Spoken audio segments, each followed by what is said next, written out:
In series of degenerative or retrogressive changes involving protein, we have already discussed the cloudy swelling, the vacuolar degeneration and hydropic degeneration, representing a series of gradual development in severity. But the other one is hyaline change, to which we shall discuss today.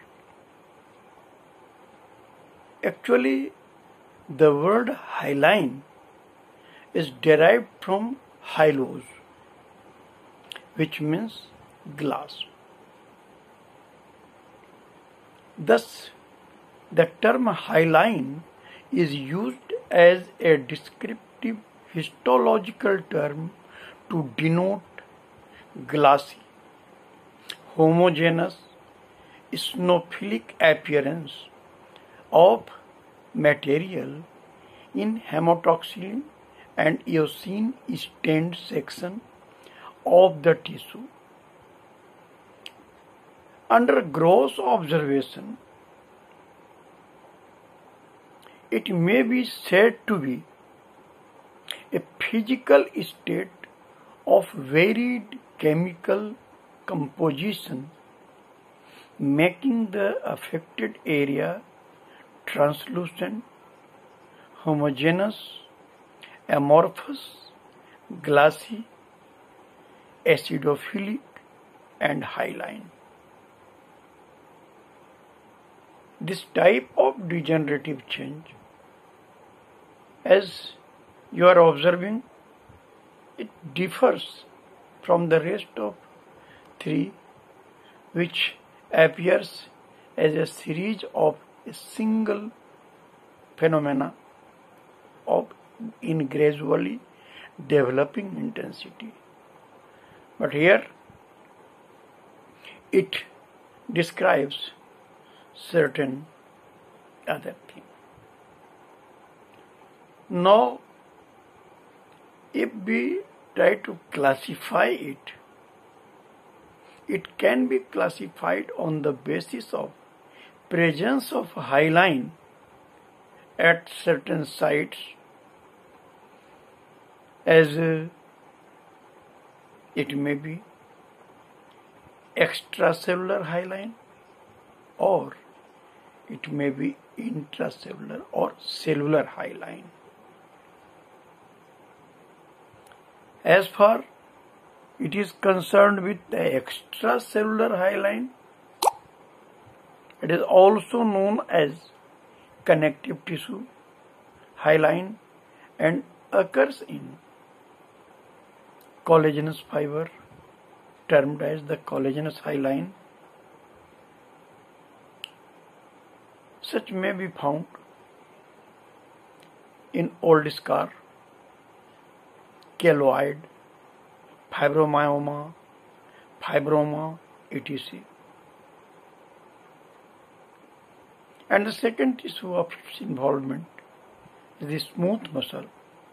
For example, the blood vessels of the spleen, uterus and ovary. In old age, in arteriosclerosis, in arterioles and hypertension, etc.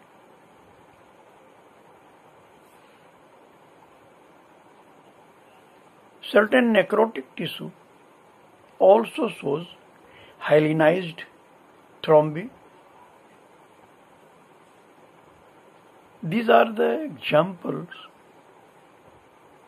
which can be denoted or which can be used to denote the extracellular hyaline. We shall further discuss with certain illustration, but firstly we shall conclude thoroughly and that the cellular hyaline, it is also known as hyaline droplet degeneration and occurs in liver cell, as Mallory body, in fatty and cirrhotic changes as hyaline globules, in infective hepatitis, in renal epithelium. It is found as calloid dot plate, in amyloidosis, proteinuria, renal injury, etc. Again, in plasma cells, it appears as a Russell body, as in myeloma, and in striated muscle, this hyaline change typically appears and denoted as Janker's degeneration.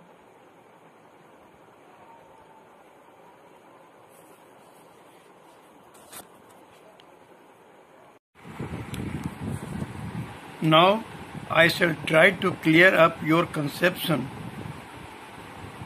with the help of a few illustrations and further description.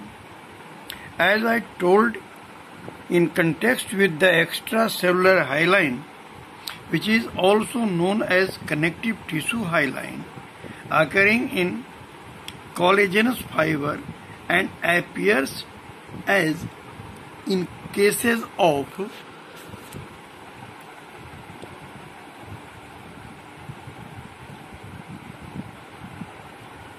this one you look, calloid. It is the enormous calloid. Or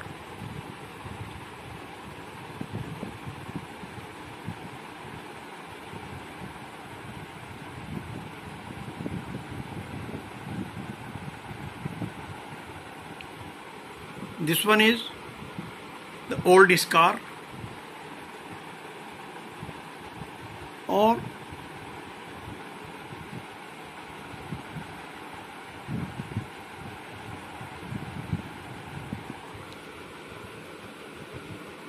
you may see here the fibromyoma of the uterus. These are the typical examples of the calloid or scar and fibromyoma. Its involvement in smooth muscle can be better seen in the blood vessel and spleen, blood vessel of spleen, or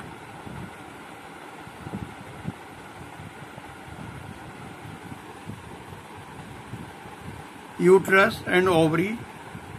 Again, during old age, in arteriosclerosis. You know the arteriosclerosis? It means hardening of the artery wall which may occur in different pathological conditions, but typically during old age as senile changes. It is well known to you all that the vessel wall is composed of 3 layers.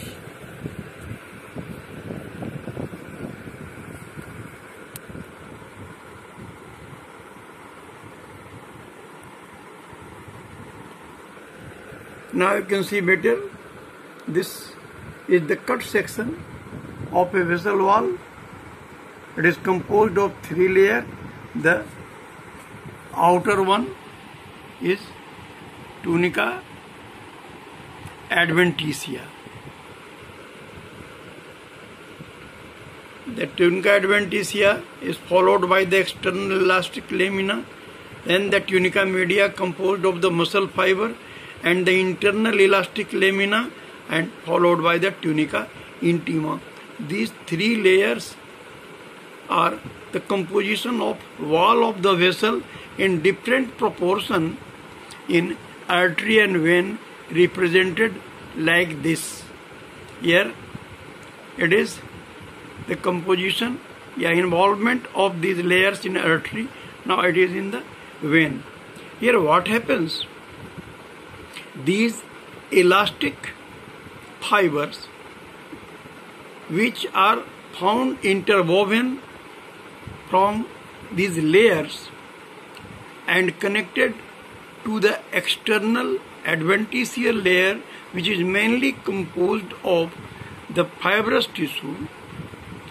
These elastic fibers undergoes stiffening following the advanced age as an effect of the senile changes, as you frequently observed in the advanced aged person.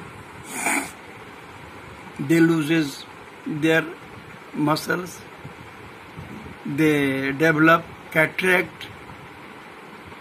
In the same sequence, they get their blood vessel stiffened, and that occurs due to the stiffening, the stiffening of the elastic fiber and loss of elastin inside this elastic fiber. As you can easily understood these very things from a household example, that when you brought a gas pipe to connect the gas cylinder with the burner, when it is brought, firstly it remains very elastic, but after remaining in the environment of kitchen for a certain period, a month or more, you will find that it turns hard. It is not actually so, but to some extent you can correlate this change with the change occurring during senile age, which causes the blood vessel to become stiffened and requires more pressure when passing blood across it. Thus, indirectly, it helps in production of hypertension. Next, we shall undertake the changes occurring during or in the cellular hyaline. In the case of cellular hyaline, as I described priorly,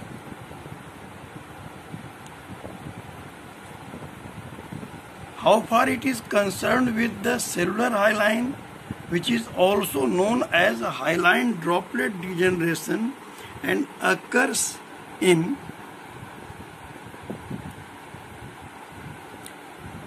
Mallory body.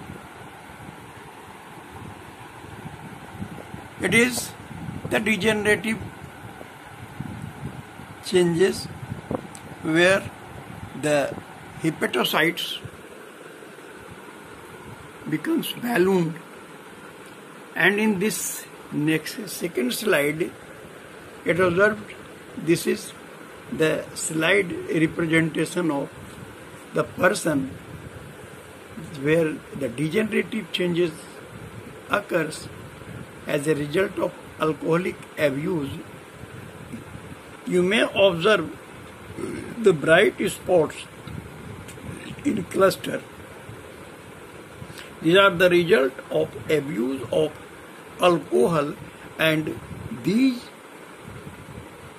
hyaline substances deposited inside the liver is known as Mallory body.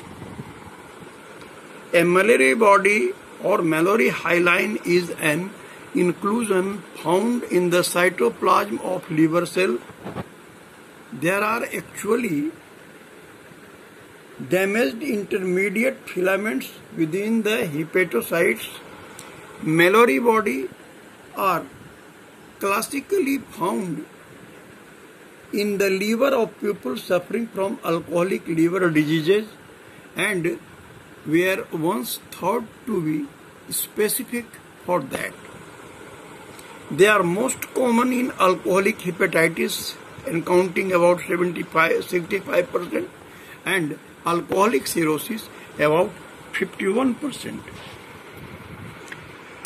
And away from this, in the case of infective hepatitis, where the effect of virus turns the cells like this. Suppose look here, it is a section through a number of hepatic cords radiating from central hepatic vein of a rabbit. It is just for example, but here if the hyaline changes takes place, the hyaline material started depositing here, causing the cells to be distended and appears naked eye observation may show just like a boiled sago. Actually, what happens in the case of infective hepatitis, which is said to be very easy and it is, you may say, almost neglected condition, especially in the society who are not health aware. Suppose some person in this Patna, you know, this town is said to be the motherland of infective hepatitis, or you may said to be endemic like. So what happens when the initial features of weakness and other letharginess occurs? The person don't care of that. But when the conjunctiva started giving the yellowish hue, some person when observe it and says that you are developing the jaundice, you must contact the doctor. But some person says that it is useless to visit the doctor and pay his fee. You can simply take some sugarcane juice or other likewise things, turnip and radish, and you will become free. He started doing so, and as a matter of fact, as its period is about 6 weeks, anyhow, he passes over the period of 4 weeks and he started feeling that he is cured and thinks that I became able to save a lot of money which would be expended in the term of is the fee of doctor and medicine. Now, in this time, he became almost normal. But as a result, what happens? The effect of virus produces here and causes such type of change.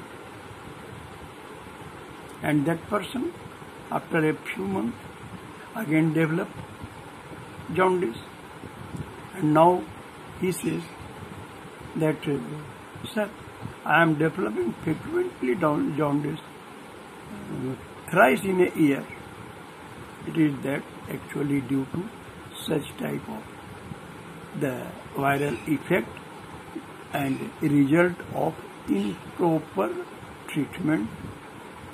It is not the matter of this concern, but here I want to show you the hyaline droplet in the case of infective hepatitis.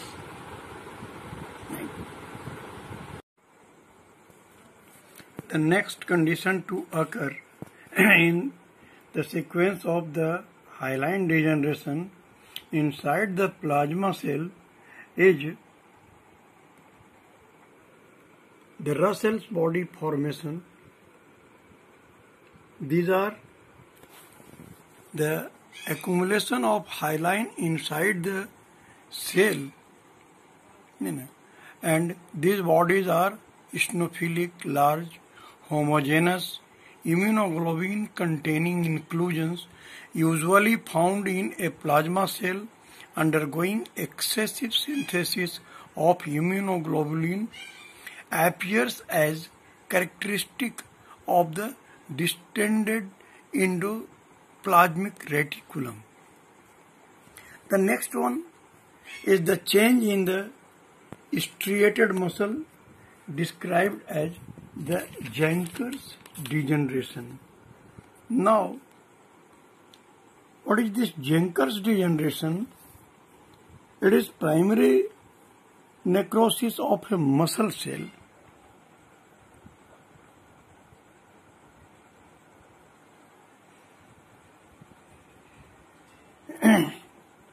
It is a primary necrosis of a muscle cell, coagulative in nature.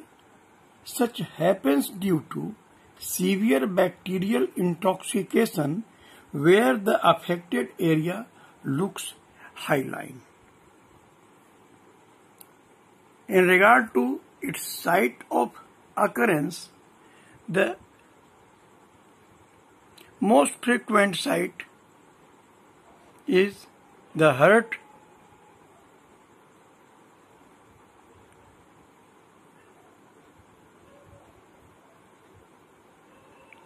where firstly you can observe this one.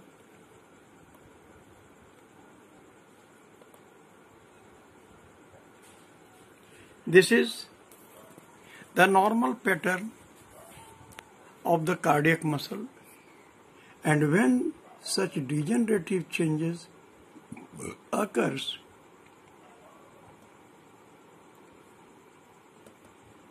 here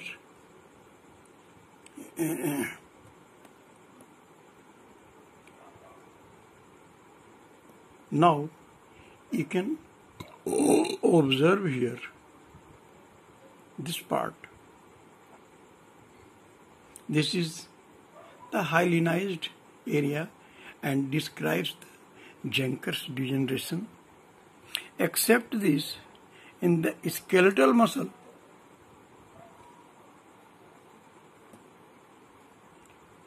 here you look the adductor muscles. Adductor of the thigh,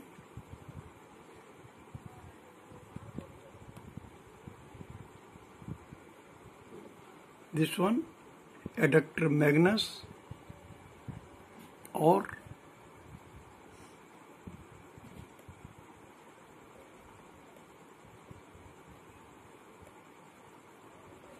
you will find here the adductor longus and other muscle, adductor minimus. This adductor group of muscle, as well as this one.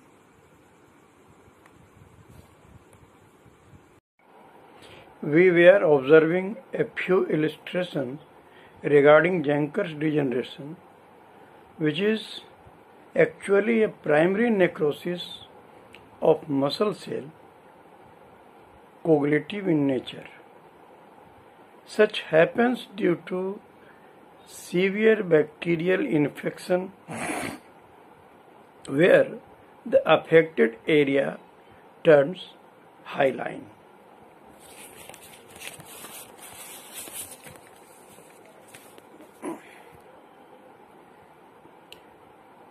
The area which is affected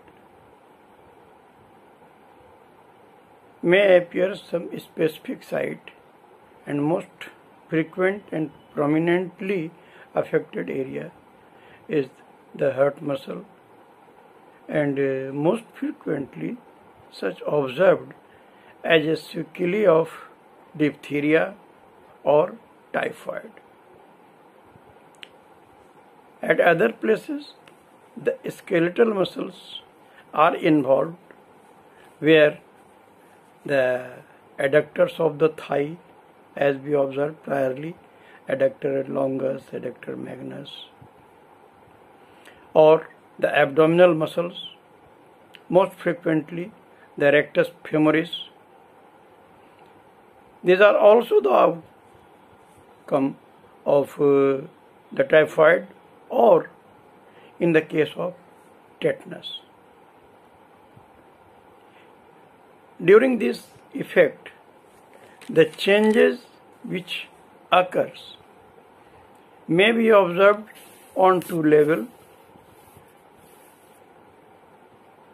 Microscopically, it is observed that the striation of the muscles are lost.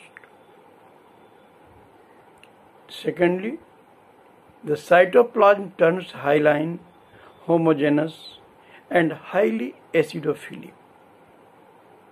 And at the level of nucleus, at first the nucleus becomes pycnotic, and afterward karyolytic.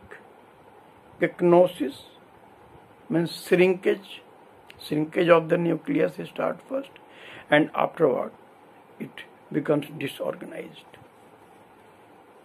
Now on the macroscopic level, naked eye observation,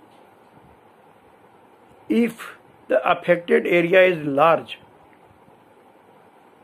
translucent, pale or homogeneous area observed, as we observed in the case of cardiac muscle. Now regarding fate of this Janker's degeneration, after passing on its effect, it may terminate into either fibrosis or calcification or rupture and hemorrhage, especially if the area is large. In this way, we are going to conclude this chapter, and next day we shall discuss the next variety of the degeneration, and we shall include the degenerative process or degenerative changes where the fat is involved, means the fatty degeneration or fatty infiltration. Thank you.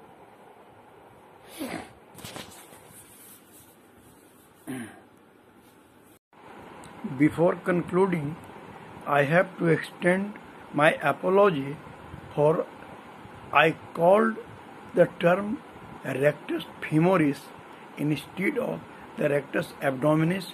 So once again, excuse me and correct accordingly. Thank you.